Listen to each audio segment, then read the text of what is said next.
Was just driving down this road, saw that house on fire. Had to turn around and stop. So this just went down.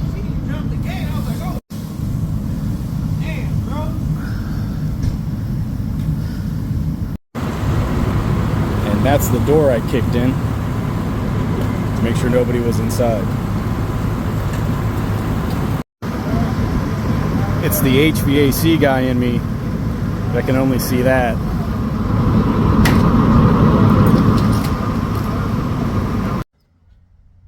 We rushed through the house. No one was inside. Everyone was safe, and the fire was put out. Metro Fire Department showed up.